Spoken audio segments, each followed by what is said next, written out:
если вы хотите начать бизнес, да, смотрите, что у вас хорошо получается, в чем вы очень хорошо разбираетесь. Там какой вопрос был? Я забыла. Как ты находила команду? Как у всех там открылись чакры, творческое начало? А где моя чакра? Естественно, я вот это снимаю и смотрю, ощущение такое, как будто я в балагане снимаю. Долго не думала, потому что когда долго думаешь в бизнесе, да, оно как бы тянется и может просто остаться идеей. Действительно, надо просто снимать, просто себя пробовать, вот, и мне кажется, приходит уверенность именно тогда, когда вот с действиями, когда ты начинаешь делать первые шаги. Не выстраивай там очередь, это вырежем, да. Вот 50 тысяч сразу мне закинули, и я подумала, это мой шанс. Этого никак. Если ты не работаешь над собой, да, то ты можешь стоять на месте. Привет всем, меня зовут Настя. Я Ниргуяна. И сегодня мы рады вас приветствовать на подкасте «Душевно», где мы говорим просто о важном. И сегодня в качестве первого гостя мы пригласили прекрасную девушку, предпринимательницу, мать 3 детей. Это у нас Софья Тюгалева. И, в общем, сегодня мы говорим про тему предпринимательства, о том, как начать с нуля свое дело. И Софья очень имеет интересный кейс, как она буквально с квартиры, с собственного дома начала расти и выросла до своего магазина в торговом центре. Вот. А Софья, сегодня у нас блог — это Софья предприниматель, Софья мама и Софья прекрасная женщина, которая в суете своих, многогранная в суете своих каких-то будней находит время для себя, для раскрытия своей женственности, для своего здоровья. Вот, поэтому мы очень рады, что ты согласилась сегодня прийти к нам. Спасибо тебе огромное. Вот, и первый вопрос. Ты волнуешься? Это твой первый подкаст сегодня? Во-первых, всем привет. Конечно, волнуюсь. Немножко есть такой трепет, потому что у меня никогда такого опыта не было. Это первый раз. Да, есть. А как ты справляешься с волнением? Потому что для меня очень, я вот всегда, когда собираюсь куда-то, мне надо прям проделать какую-то работу над собой, как-то себя настроить, чтобы куда-то собраться, вот перед экзаменом, вот перед подкастом, да, вот как ты справляешься с волнением, как ты себя настраиваешь? Ну, стараюсь, конечно, успокоиться. Самое главное, если спокойно, да, то, естественно, все пройдет нормально. Это здорово. Вот, и первый вопрос. Как ты начала бизнес? Вот, как тебе пришла эта идея вот, открыть свое дело? Вообще пришла эта идея в кризисе, можно сказать. Это была пандемия. У нас денег вообще не было. Мы были на нуле. Муж бывший был предпринимателем. И, естественно, в это время, в пандемии, да, все закрыли. И, естественно, мне хотелось как-то помочь, что-то сделать, а у меня 2 детей, и я не знала, что сделать, и поняла то, что у меня, я всегда так смотрю и всегда всем говорю, если вы хотите начать бизнес, да, смотрите, что у вас хорошо получается, в чем вы очень хорошо разбираетесь. И в этот момент, в этом периоде у меня были развивающие игрушки. Ну, конечно, мамочка с 2 малышами. Ну, конечно, чем я могу еще увлекаться, да? Погрузилась в материнство и как бы занималась с детьми. И я поняла, что я могу как бы продавать игрушки мамочкам таким же, как я, которые, любят своих детей, хотят развивать их, да, думают о их будущем. И вот так началось. Вот, и как ты определила бизнес-идею? Вообще, получается, магазин развивающих игрушек тебе пришло, потому что ты мамочка детей, да, и от этого и пошла твоя бизнес-идея, да, получается? Вот, здорово. Были, получается, основные трудности в самом начале? Ты была уже мать 2 детей и параллельно бизнес. Что самое-самое сложное было? Самое сложное было, когда вот уже я заказала товар, я просто долго не думала, потому что когда долго думаешь в бизнесе, да, оно как бы тянется и может просто остаться идеей и как бы не идти дальше. Я это понимала, и я просто с закрытыми глазами набрала игрушки, быстренько нашла там поставщика, оплатила и все, ждала, пока не знала, что делать. То есть, получается, не местные, а где-то... Да, конечно. И получается, ну, заказала, и потом такая думаю, ну, буду решать проблемы по мере их поступления. То есть товар приезжает, я открываю, конечно, все красиво, все, ну, безупречно, да. Я, ну, как бы... У тебя еще нет помещения, получается? Нет, это было все в квартире, это было конец лета, кажется, поэтому у меня все стояло на балконе, вот эти коробки. Там всего 5 коробок, кажется, было. Это были 50 тысяч первые, которые... я же не рассказала же, да? Откуда у меня как бы бюджет? Да, очень важно. Как раз на нуле были, и вот 3-го ребенка я в пандемию родила, и поступают вот эти айсеновские. Тогда за 3-го ребенка пособия поступали. И они же не сразу поступают, а поступают, когда за несколько месяцев. И вот они примерно где-то 50 тысяч были. И я... получается, использовать для бизнеса, или там нет такого целевого использования? Нет. Это просто пособие, которое... Единовременная выплата. Да, который каждый месяц поступает. Просто когда ребенок рождается, он же не сразу, поступает, а через пару месяцев, кажется. И поступили вот 50 тысяч сразу мне закинули, и я подумала, это мой шанс. Да. Или я что-то делаю, или мы эти деньги просто на продукты потратим, и все. Больше, дальше на нуле минус уходим, короче. Спасибо нашему государству.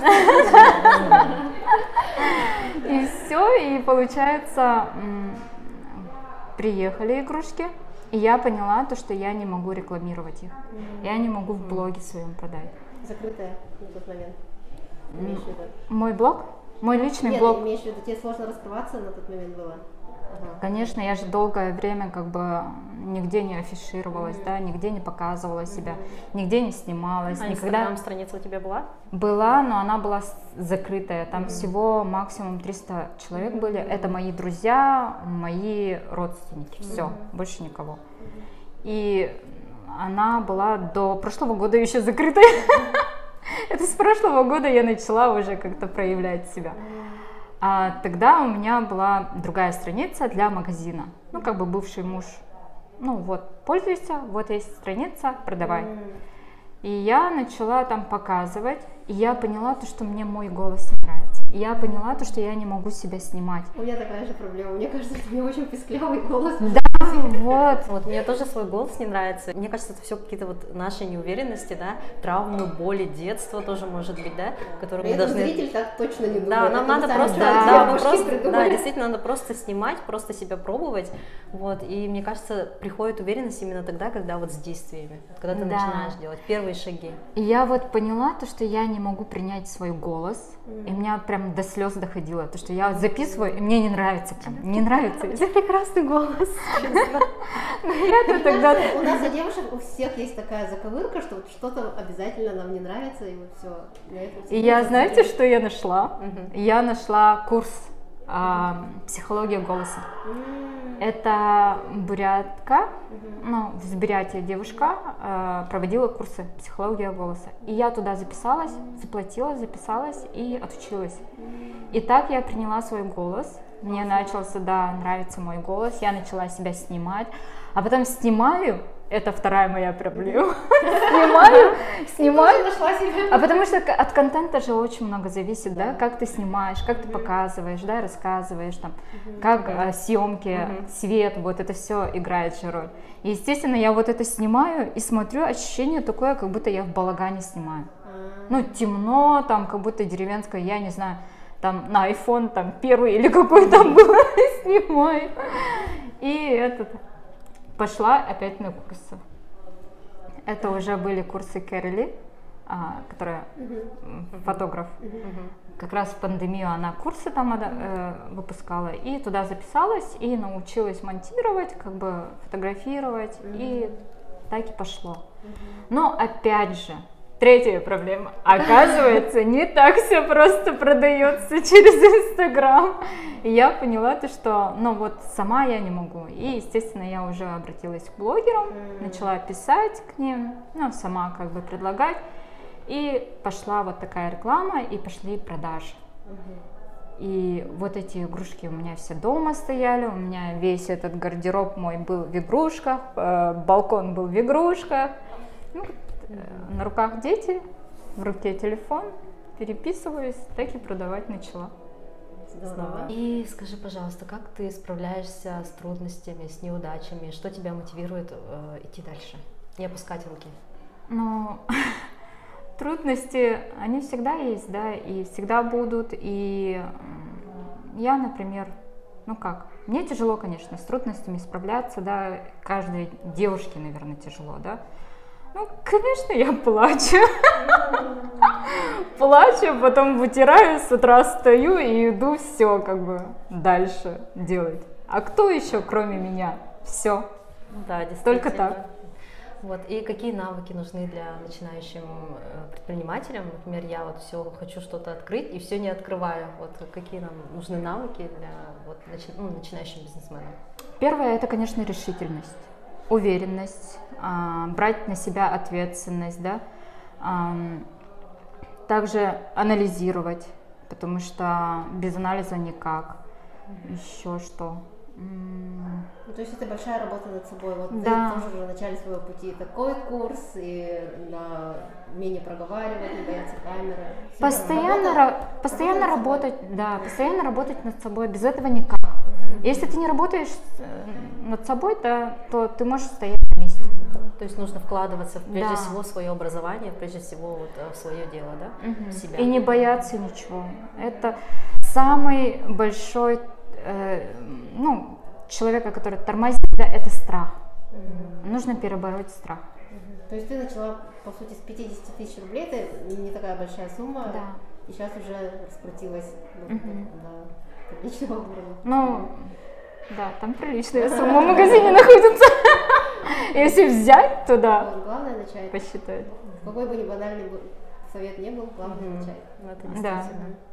Софа, расскажи, пожалуйста, про свою команду. Сколько у тебя человек в подчинении, сколько девочек-продавцов, кто тебе помогает в этом направлении? У меня продавцов 2 и СММ. И я сама, в основном сама. Когда ты ИП, да, когда маленький бизнес, да, то очень много как бы сама делаешь. Потому что это же небольшие обороты, да, небольшой доход, и, естественно, ну, у меня был вариант расшириться, у меня он есть. Но когда у меня развод случился, естественно, это как бы депрессия, да, и здесь, естественно, я немножко забросила магазин, да, и занималась лично с собой только. И там какой вопрос был? Я забыла. Как ты находила команду? Это 2 девочки, продавец и, получается, СММ.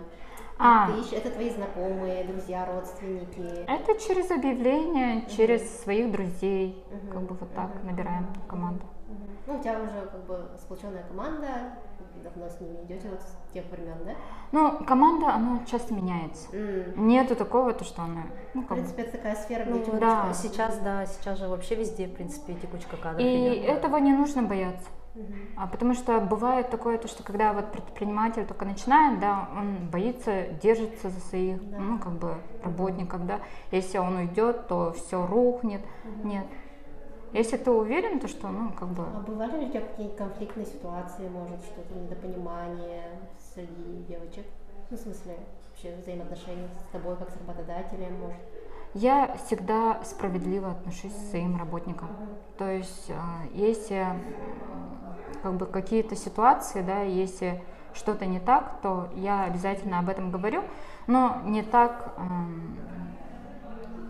Ну, меня любят вообще за справедливость. Классно. Да, это здорово. Но я считаю, то, что очень важно.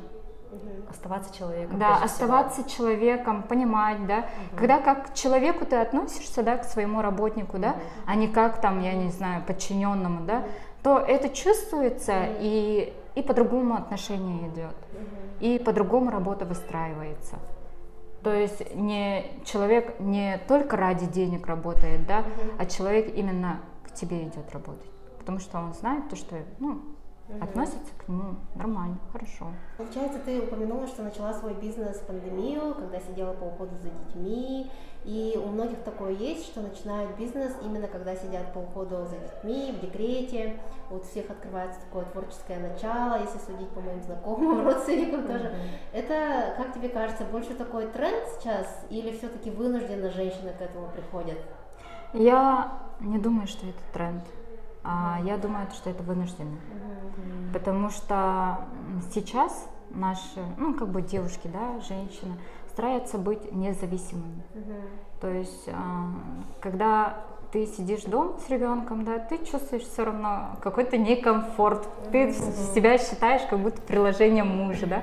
И сейчас современные девушки хотят быть, реализованными. Да, реализованными, свободными. Из-за этого, мне кажется, больше всего хотят чем-то заняться. И, я бы не сказала, что тренд. Вот у кого-то получается, а вдруг у меня тоже получится? Почему бы и не попробовать?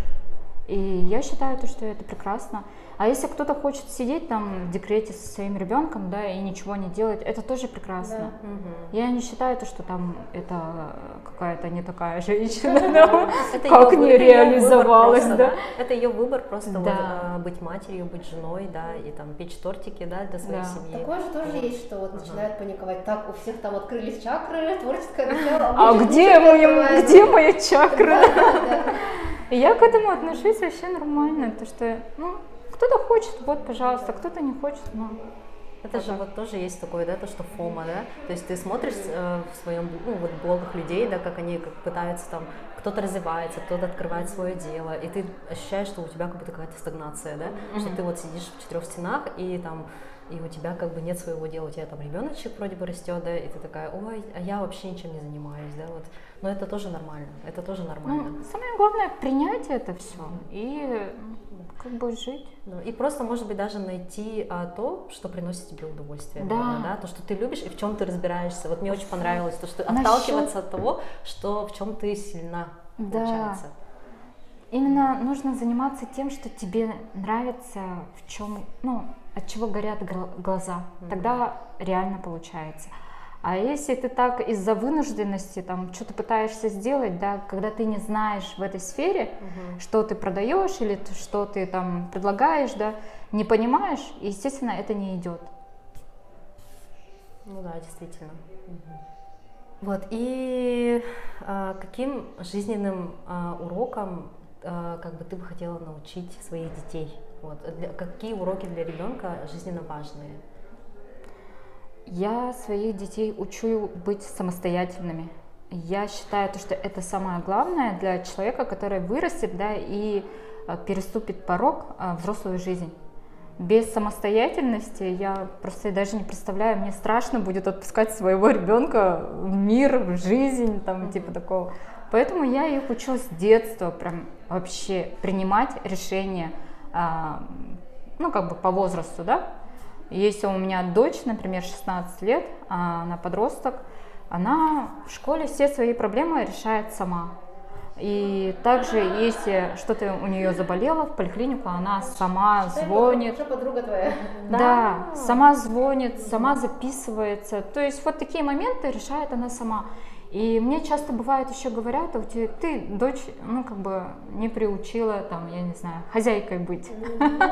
Но у меня есть детская травма. Я самый старший ребенок, да, и вся домашняя домашний быт? Домашний быт на мне был, и младшие сестры тоже на мне. Я 5. Я самая старшая, и сестры у меня младше меня на 10 лет. И, естественно, 10-летний ребенок – это готовая нянька. И вот психологическая моя травма, да, она повлияла, наверное, на воспитание своей дочери. Я стараюсь ее, сильно к этому, да, не загружать, не напрягать. Да, то есть она должна сама прийти к этому. Вот. Если у нее появится вот это желание внутреннее, да, там помогать маме, там с уборкой, с готовкой, то оно придет. Зачем действительно ребенка, да? И вот этот момент, мне часто бывает, говорят, вот во взрослую жизнь уйдет, ей будет сложно. Но мне кажется, что в быту Если человек захочет, если девушка захочет, да, она сама это сделает. Если у нее ребенок появится, захочет она накормить, она научится приготовить. Да, это все действительно, эти навыки, они приходят к нам, ну, как бы они, наверное, даже заложены в нас, да? То Да. есть просто они раскрываются у каждого по-разному, у каждого по-своему. А вот насчет каких-то моментов, где она в школе какие-то проблемы решает, да, в поликлинику сама ходит, вот этому, мне кажется, надо уже учить, когда они уже маленькие. Тогда им легче будет какие-то вопросы свои решать уже вне дома. А делится ли она с тобой секретами, там, первая любовь, отношения? Да, У вас кстати, близкие честно. отношения? Ну, в смысле, доверительные имею в виду. Ну, да, доверительные, но есть все равно моменты, где она скрывает. То есть первая любовь, там я случайно узнала от подружек. Самый главный совет мамочкам, у которых есть, ну, будущие подростки, да, это дружить с друзьями ребенка. Это самый лучший лайфхак. Потому что в этом возрасте они начинают, как бы у них начинается вот эта сепарация, и они сметают, Границы первые Закрываются, да, внутри себя, да? Как бы. не то, что они родителей как бы с главных этих сметают. Это так и должно быть. Да, и они не слушают уже, не принимают твои советы, да, они не понимают. И когда вот начинаешь с их друзьями дружить, Да, Наперед прям жестко стратегически продумал. Это как тебе пришло? Это вот ты где-то прочитала, ты где-то это узнала от кого-то своих знакомых, или это вот у тебя внутренне идет от себя? Ты как бы психологически это вообще? урок тети Вари. Тетя Варя, спасибо. Тетя Варя — это мама моей подружки, тогда лучшая подружка была. И вот она всегда приглашала нас к себе домой, куда-то, если мы шли, она всегда, ну, как бы знала, где мы, с кем мы, да, и всегда общалась. То есть не было такого, я же с деревни приехала, а эта девушка была городская. И я почему-то думала, то, что, ну, все равно есть же психологические травмы, думаешь, что меня не примут, да, типа такого. И она вообще относилась ко мне как к своей дочери. И я это чувствовала, и мне хотелось туда идти.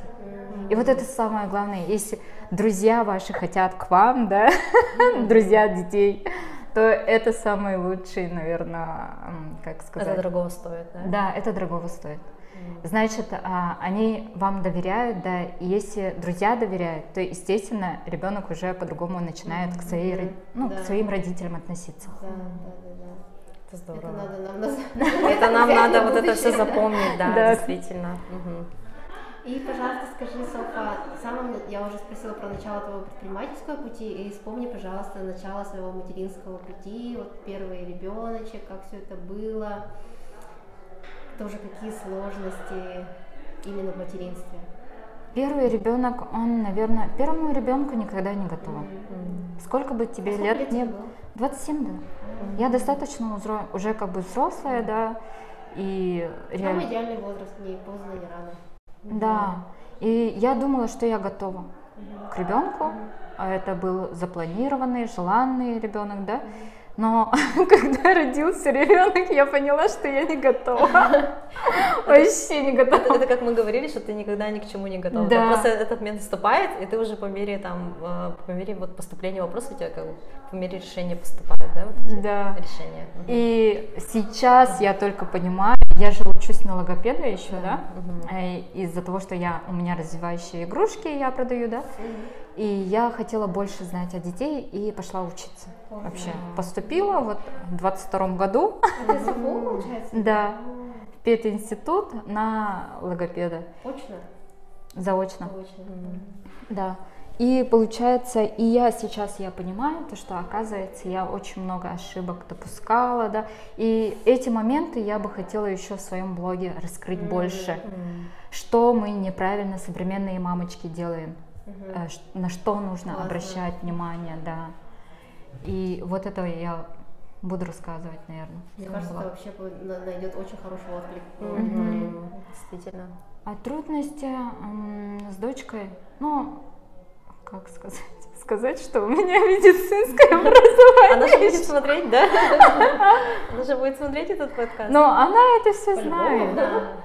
Да, будет смотреть, я ей расскажу. А помогал ли тебе муж в тот момент? Чувствовал ли ты его поддержку, опору? Он мне помогал только со средним ребенком, честно. Работал, получается. С первым ребенком, конечно, он работал. И я всегда я никогда не держала его рядом. То есть я больше свободы давала. Я понимала, если я дам свободу, если правильный человек, то он этим воспользуется и вырастет. А если неправильный, то, естественно, я не знаю, будет гулять или что-нибудь такое. Не знаю. Но да, я считаю, что, как сказать, я давала возможность, чтобы он больше развивался. И себе брала вот эту ответственность как бы за ребенка и за быт. Ты, получается, была надежным тылом для Да. мужчины своего. Мужчина это больше добытчик, а ты брала на себя детей, быт, семью и создавала ему этот комфорт, получается, да? Да. Вот это все было. Соня, расскажи, пожалуйста, есть ли сейчас мужчина в твоей жизни? Если нет, то какие качества в мужчине ты больше всего ценишь? Какие качества для тебя точно red flag? Мужчины? Это очень сложный вопрос. Нету у меня никого. Ну, потому что я, наверное, из тех женщин, которые тщательно выбирают. Естественно, мне очень важно, чтобы это был заботливый человек, внимательный человек, да, и умный человек. Ну, мне нравится, когда по уровню со мной общаются, да, немножко в моей сфере, возможно, как бы крутится, да, чтобы какие-то общие темы были. Еще какие качества? Ну, как говорят? Надежным, да, верным, да, действительно. Да, надежный, верный и мужественный. То есть в руках которого ты могла расслабиться, не думать о работе, не думать о достигаторстве, да? Хотела сказать еще, знаете, что когда вот рядом я с мужчиной ощущаю себя, я люблю вообще свои ощущения рядом с мужчиной. Так должно быть. Да, если мне комфортно, если мне хорошо, значит мой мужчина. А если я буду все время каких-то зажатых, я Тело не знаю. не обманывает. Да. Вот постоянно есть вот red flag, да, а я не люблю вот ревнивых людей. Меня сразу начинают вот зажимать, и я начинаю уже оправдываться, уже мои ощущения мне не нравятся. Чувство вины появляется. Да, и если у меня вот такие чувства появляются из-за этого человека, да, то, естественно, это не мой человек. Все. Действительно, да. И вообще, что ты делаешь для поддержания физической активности сейчас?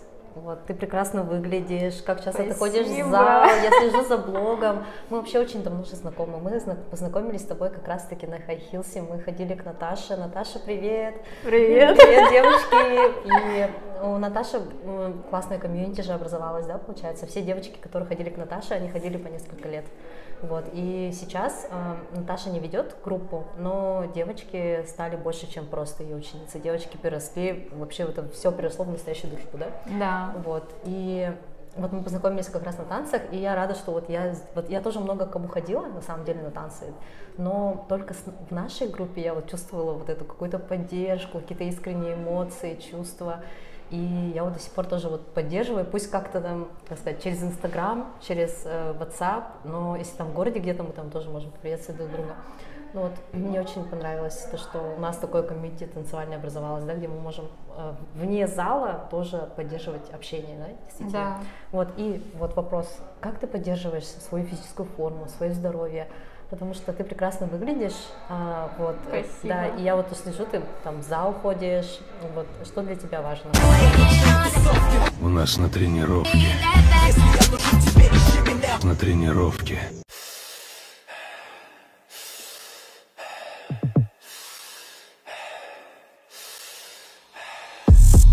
Breathe in, breathe out. Yeah, I wanna see you, keep the lights on. Just look in my eyes, don't look away. If you want it, I could give it to you right now. Breathe in, breathe out. I know what you like, fuck your lights out. Good girl, know I love it when you look back. Know you're getting real close, won't slow down. Yeah, we we maintaining the pace. Birthday suit, my face in the cake. On top of me, she riding the wave. Knew she a freak, got beads on her waist. Eyes roll back when she reaching the summit. Going real deep, push down on her stomach. All about you. Ну, я в зал хожу, да, потому что, ну, как бы, это физическое больше, как бы, здоровье. Это не просто фигура, да, где мы хотим там выстроить красивую фигуру. Я хочу, чтобы мое тело было здоровое, чтобы мои ощущения были, как бы, нормальные, да. И также на танцы хожу, это больше, наверное, знаете как, поддержание больше молодости. Потому что я поняла, вот когда я пришла, я ощущала себя как будто, ой, взрослеющей женщиной, да, которая уже, там, я не знаю, с пакетами, с продуктами, там, с магазином буду ходить. Вот такое я ощущала, когда я на танцы пришла, да. А потом вот после танцев я поняла, просто я по-другому себя ощущаю. Мое тело совсем другое стало, и как бы и двигаюсь, и думаю уже по-другому. И поэтому мне понравилось, и поэтому я и хожу туда, а в зал физическое здоровье, не из-за фигуры я хожу туда. Действительно. Хочу, чтобы ты вспомнила себя молодой 20-летней девушкой. Какой бы ты главный себе совет, топ-3 совета себе бы дала на тот момент, что вот прям взяла, встряхнула ее, что бы ты ей сказала? Я бы сказала, люби себя, люби и всегда выбирай себя, занимайся собой. Потому что мы, когда создаем семью, да, мы всегда много отдаем. Сейчас, потому что у меня реально так было, и я хочу. Сейчас расплачусь. Это триггер для многих женщин. Потому что полностью я себя посвятила, очень долгое время посвящала своим детям, да, очень многое посвятила своему мужу, да. И сейчас я понимаю то, что я, оказывается, забыла про себя в этот момент. То есть я бы как бы вроде со стороны и не забывала себя, да, а внутри все равно я только себя считала мамой, считала себя женой. А где я забыла. И вот когда я развелась, только я поняла, я, оказывается, себя потеряла. И поэтому, да, вот эти советы бы я себе дала. Любить себя, выбирать себя. Да, и заниматься собой. Никогда не забывать. Но все равно тот путь, который мы проходим, его нужно пройти. И мы не знаем, как было бы, если бы, например, ты на тот момент вся уже была бы такая, я выбираю себя, может быть, все по-другому сложилось. Поэтому рассуждать на тему, мне кажется, что-то делать по-другому надо было. Хотя я все время такие мысли сама погружаюсь. Ну, все равно выделять себе, для себя время, там, сходить на танцы, ходить в тренажерный зал, да. Да, на массаж, где на шопинг хотя бы, я не знаю, сходи, купи себе новые трусы хотя бы. Ну, ощущать себя женщиной. Мы когда же что-то новое себе покупаем, да, когда радуем себя, мы же ощущаем себя по-другому. И какой у тебя главный способ вот побаловать себя сейчас? Как ты расслабляешься, медитируешь, может? Если мы тему затронули, побаловать себя. Ну вот, я балую себя. Я люблю очень в зал ходить, танцевать люблю, да. Люблю шопинг. И также обожаю вообще ничего не делать. Это тоже имеет право быть, да, на самом деле. Потому что в повседневной жизни. Ничего не делать. Ничего не делать, но реально сейчас нету времени. Ну, особенно у мамы 3 детей, мне кажется, да? Младшему сколько получается? Младшему 5, а среднему 7. Самый активный возраст. Ага, они погодки, и, естественно, конечно, мне выносят мозг. А тебе сейчас помогают с детьми, получается? Дочка помогает или кто-то еще может? Ну, дочка у меня, да, очень сильно помогает. Спасибо, доченька, я тебя люблю. Дочка помогает. И ну вот сейчас я вот 21 числа улетаю, да, и я попросила двоюродную сестру присмотреть. И подружки тоже будут приезжать, смотреть. Классно. Ну, да. А так у меня ни родственников, ну, как бы, таких помощников нету, чтобы прям я доверял. Раньше у меня бывший муж всегда оставался, всегда как бы приезжал, смотрел, когда куда-то мне надо. куда-то я улетаю, уезжаю, а сейчас, конечно, некому, кроме моих друзей. И вот двоюродная сестра тоже отозвалась. Здорово. Это замечательно, что у тебя есть такие люди, которым ты можешь доверить свое самое ценное, да, своих детей. Вот. И какие процедуры для тебя базовый минимум? Вот что, какие процедуры ты любишь косметические? Маникюр, реснички, вообще, как ты себя радуешь? Ну, на маникюр такая посмотрела. Это у меня маникюр.